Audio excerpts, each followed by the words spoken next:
Bismillahirrohmanirrohim. Assalamualaikum warahmatullahi wabarakatuh. Perkenalkan, nama saya Harmida dengan NIM 86232202025 dari Prodi Pendidikan Guru Madrasah Ibtidaiyah Fakultas Tarbiyah Institut Agama Islam Negeri IAIN Bone. Halo adik-adik, bagaimana kabarnya hari ini? Semoga senantiasa kita berada di lindungan Allah Subhanahu wa Ta'ala. Nah, sebelum kita masuk kepada video pembelajaran, alangkah baiknya kita berdoa terlebih dahulu agar apa yang akan kita laksanakan bisa bernilai ibadah. Doa dimulai. Doa selesai. Nah, untuk materi pembelajarannya, yuk kita simak video berikut ini. Nah, adik-adik, yang pertama yang akan kita pelajari yaitu mengenai bangun ruang. Terlebih dahulu kita tuliskan judulnya yaitu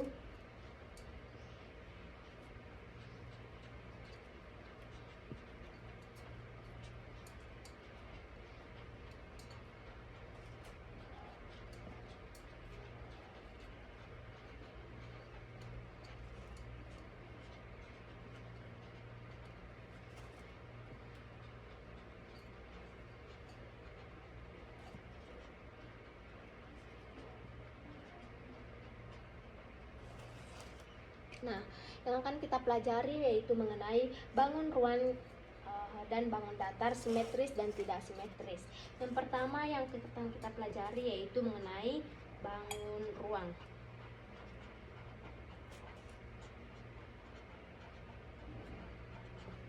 Jadi, apa itu bangun ruang? Jadi, bangun ruang adalah suatu bangunan yang memiliki ruang. Contohnya seperti bangun ruang kubus.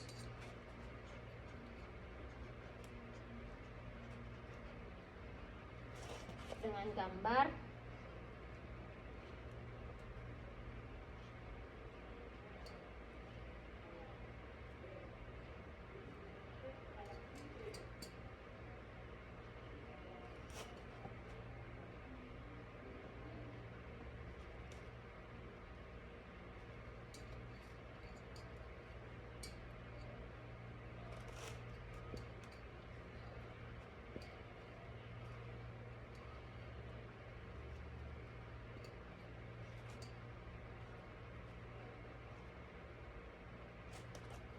Nah, di sini sudah ada kubus di mana memiliki titik A, B, C, D, E, F, G, dan H.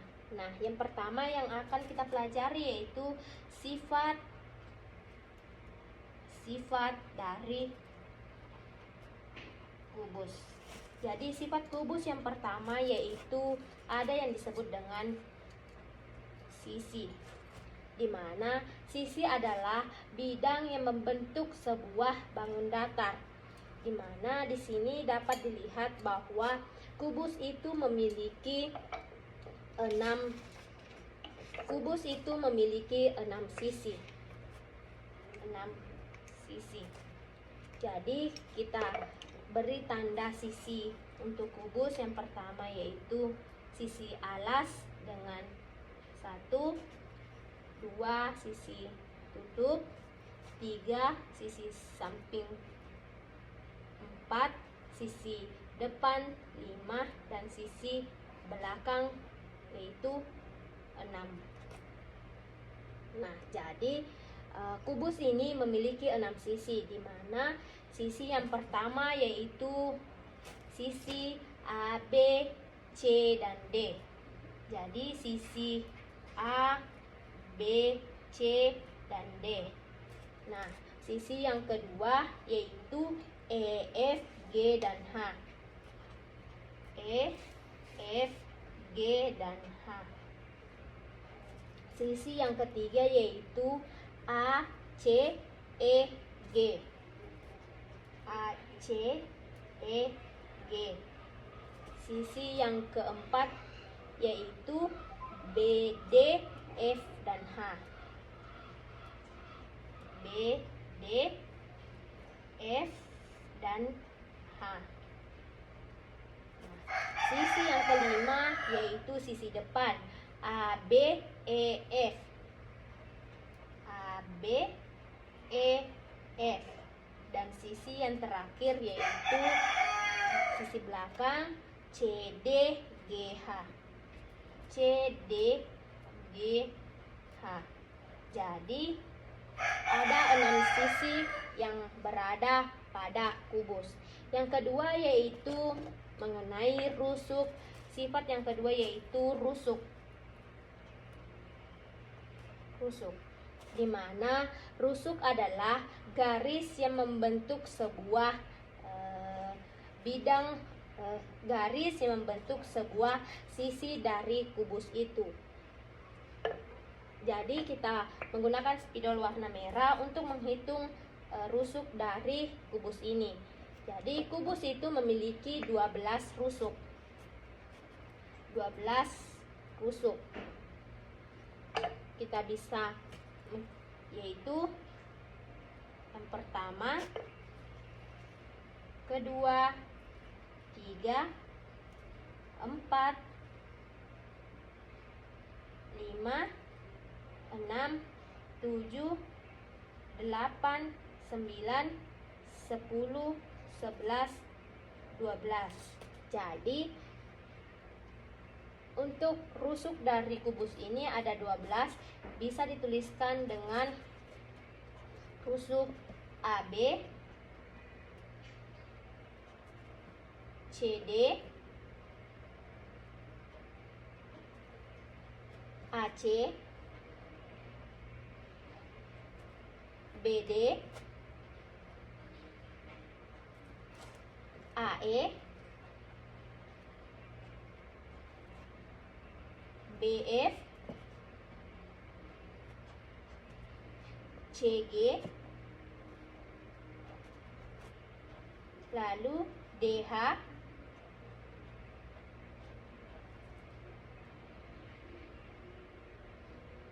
EF, EG, FH,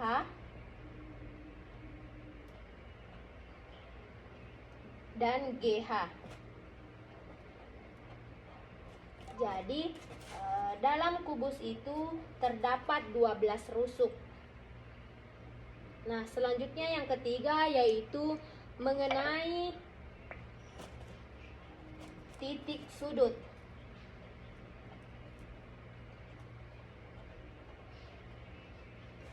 Nah, titik sudut adalah pertemuan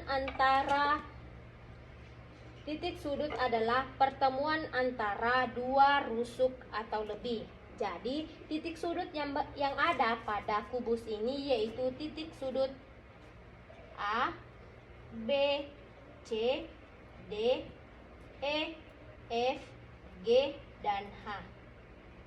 Jadi, di dalam kubus ini terdapat 1, 2, 3, 4, 5, 6, 7, 8. Jadi ada 8 titik sudut dalam kubus. Nah, yang kedua yaitu mengenai bangun ruang balok.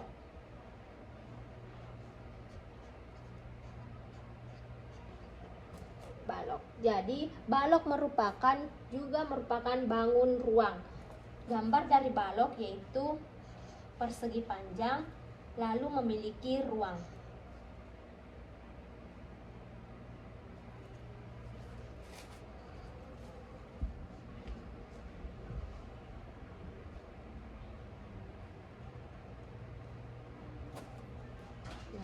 Bangun ruang dari balok ini memiliki sifat yang sama seperti apa yang dimiliki oleh kubus.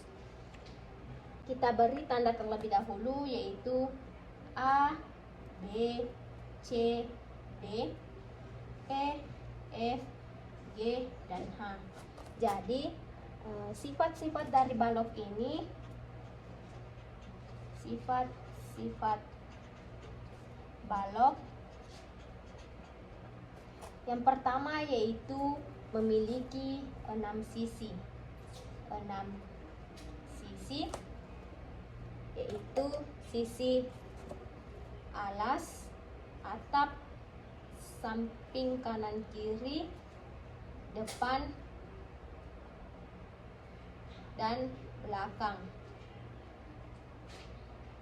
Nah, jadi balok ini memiliki 6 sisi. Yang kedua yaitu untuk rusuk. Jadi balok juga memiliki 12 rusuk, sama dengan yang dimiliki pada kubus, dan memiliki 8 titik sudut. Jadi sisi dan rusuk serta titik sudut dari balok ini sama dengan apa yang dimiliki oleh bangun ruang dari kubus. Nah, untuk jaring-jaring bangun ruang, untuk yang pertama yaitu jaring-jaring dari kubus. Untuk jaring-jaring dari kubus yaitu saya sudah memiliki contoh. Nah, ini merupakan sebuah kubus yang telah dibuka sehingga membentuk yang namanya jaring-jaring. Jadi apabila potongan-potongan ini disatukan, itu akan membentuk sebuah kubus. Bisa dilihat pada ini, kita menyatukannya lalu membentuk sebuah bangun ruang yang berbentuk kubus, sehingga jaring-jaring ini membuktikan bahwa sifat dari kubus itu memiliki 6 sisi. Yang pertama 1, 2, 3, 4, 5, dan 6. Nah, untuk menentukan jaring-jaring dari kubus ini, kita bisa menggambarkannya. Yang pertama yaitu dengan digambarkan seperti ini.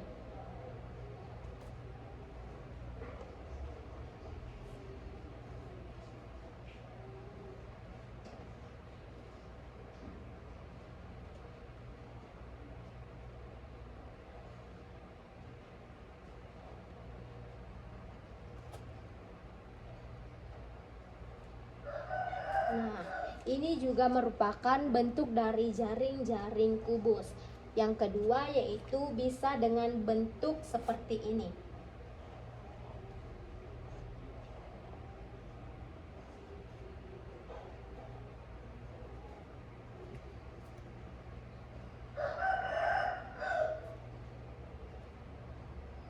Nah, ini juga merupakan bentuk dari jaring-jaring kubus.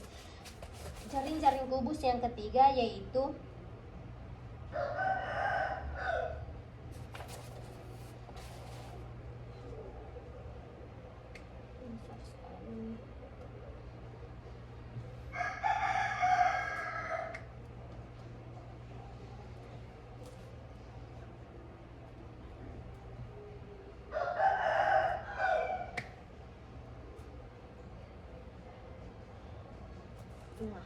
ini juga merupakan bentuk dari jaring-jaring kubus.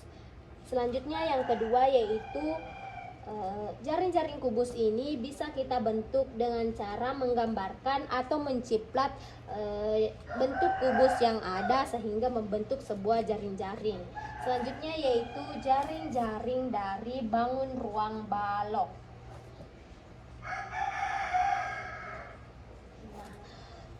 Kakak sudah memiliki contoh dari bangun ruang balok seperti ini. Jadi ini merupakan bentuk dari jaring-jaring yang dimiliki oleh balok. Bisa dilihat bahwasanya di sini balok memiliki 6 sisi. Yang pertama 2, 3, 4, 5, dan 6. Nah, apabila perpotongan-perpotongan ini atau bentuk ini digabungkan, itu akan menghasilkan sebuah bentuk balok. Nah, hasilnya akan seperti ini, membentuk sebuah balok. Jadi, sama halnya dengan kubus, kita bisa menggambarkan jaring-jaring balok yaitu dengan contoh seperti ini.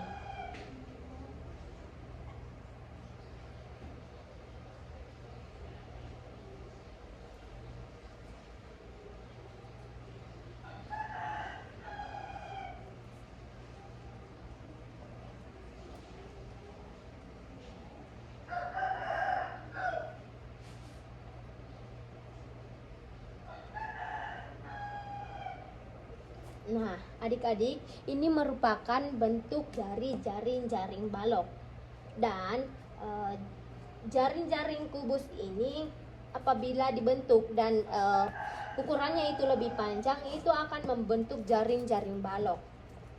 Nah, adapun contoh balok yang bisa kita temui dalam kehidupan sehari-hari seperti kotak ini. Kotak ini adalah bangun ruang yang berbentuk balok. Nah, yang ketiga yang akan kita pelajari yaitu mengenai bangun datar simetris dan tidak simetris.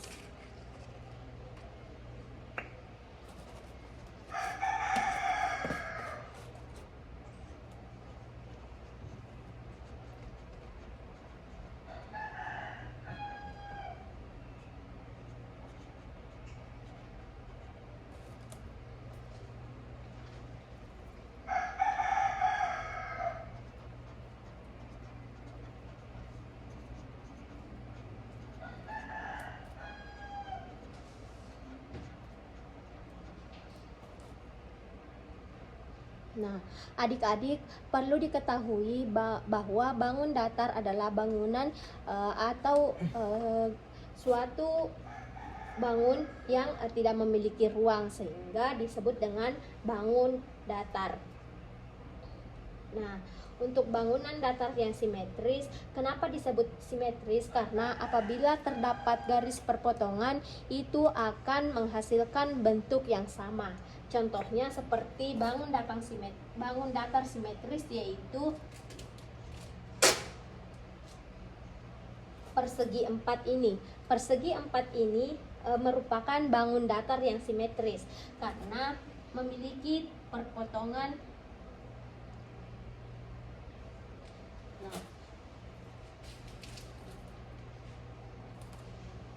Jadi apabila bangunan itu memiliki garis perpotongan, berarti bangun datar itu bangun datar yang simetris. Yang kedua yaitu segitiga.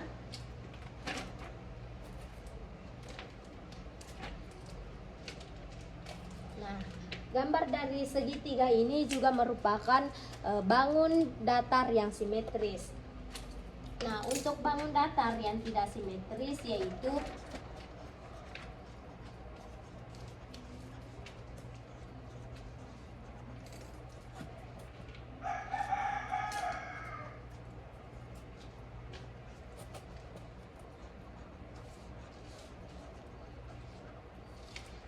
bangun datar yang tidak simetris yaitu contohnya seperti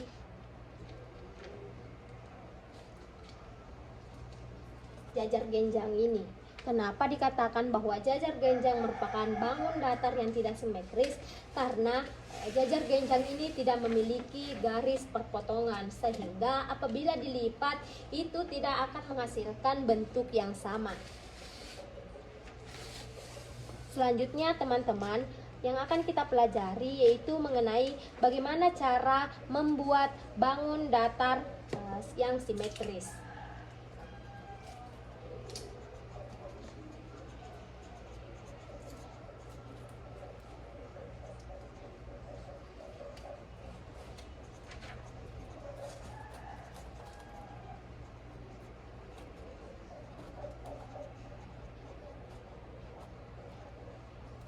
Nah, cara yang pertama untuk membuat bangun datar yang simetris yaitu kita membutuhkan sebuah kertas. Dapat dilihat ini merupakan sebuah kertas.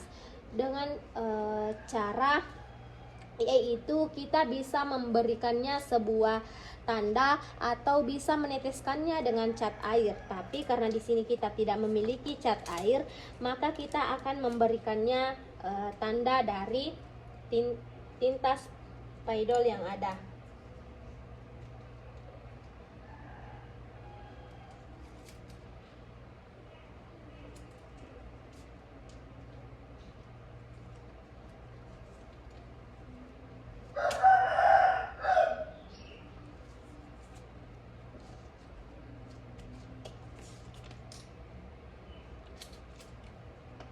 Nah, dapat dilihat ketika kita telah meneteskan cat air atau memberikan tanda seperti ini, itu akan menghasilkan bentukan yang sama.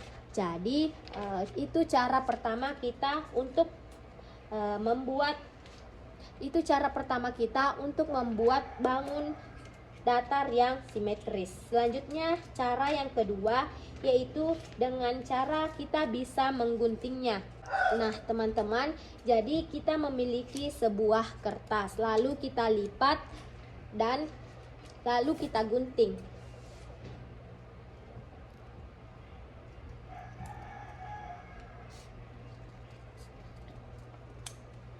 Nah, hasil dari guntingan ini dikatakan simetris karena apa? Apabila dilipat itu akan menutupi semua bagian yang ada, sehingga hasil guntingan dari kertas ini dikatakan bangun datar yang simetris.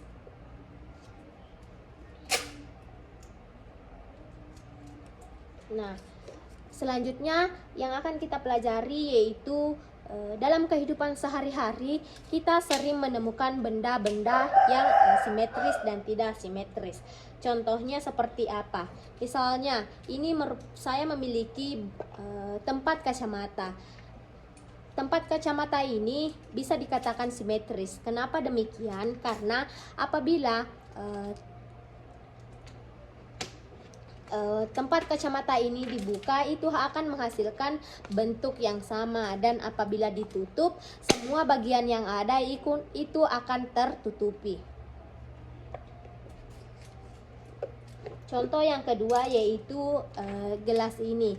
Gelas ini dikatakan benda yang simetris karena apabila dilakukan perpotongan antara benda ini, antara pertengahan gelas ini, itu akan menghasilkan bentukan yang sama. Nah, untuk benda-benda dalam kehidupan sehari-hari seperti teko ini merupakan benda yang tidak simetris karena apabila dilakukan perpotongan pada pertengahan benda ini, itu tidak akan menghasilkan bentuk yang sama dan tidak bisa menutupi satu dengan yang lainnya. Nah, selanjutnya yang keempat yang akan kita pelajari yaitu mengenal garis atau sumbu simetris.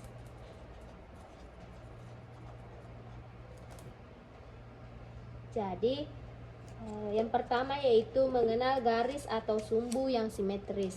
Nah, jadi garis atau sumbu yang simetris adalah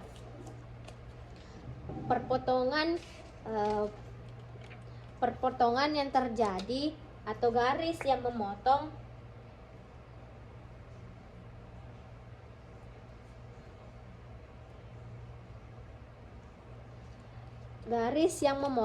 antara dua bagian, dan apabila dilipat itu akan menghasilkan bentuk yang sama dan bisa saling menutupi.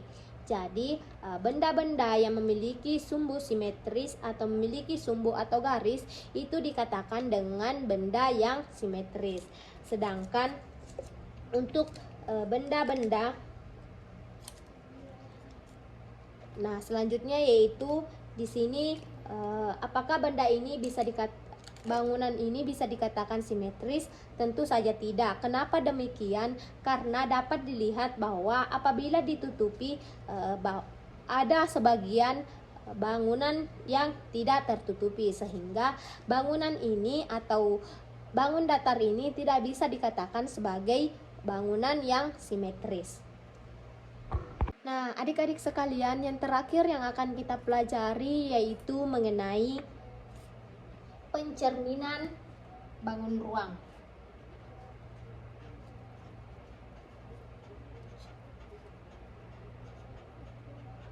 Nah, apa itu pencerminan? Jadi pencerminan adalah apabila suatu benda yang dicerminkan itu akan menghasilkan bentukan yang sama. Contohnya, misal kita bercermin di hadapan cermin, tentu saja bayangan yang ada pada cermin itu akan membentuk bayangan kita karena kita yang berada di depan cermin. Sama halnya dengan Misalnya, gambar A. Lingkaran ini kita beri simbol A. Lalu kemudian kita cerminkan. Tentu saja hasil yang didapatkan yaitu sama. Karena apa? Pencerminan adalah benda yang dicerminkan akan menghasilkan bentukan yang sama dengan hasil pencerminannya. Sama halnya ketika kita mencerminkan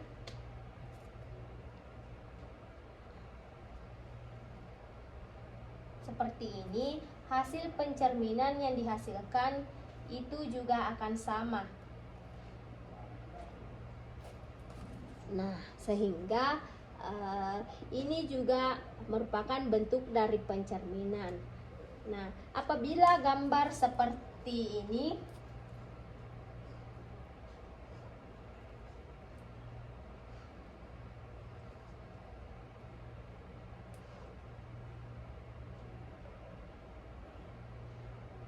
apakah gambar ini dikatakan sebagai pencerminan? Tentu saja tidak. Kenapa demikian? Benda A merupakan benda yang dicerminkan dan benda B merupakan hasil pencerminannya. Namun benda A, bentukan dari benda A ini berbeda dengan bentukan dari benda B, sehingga kedua benda ini tidak bisa dikatakan sebagai bentuk dari pencerminan karena tidak menghasilkan bentukan yang sama.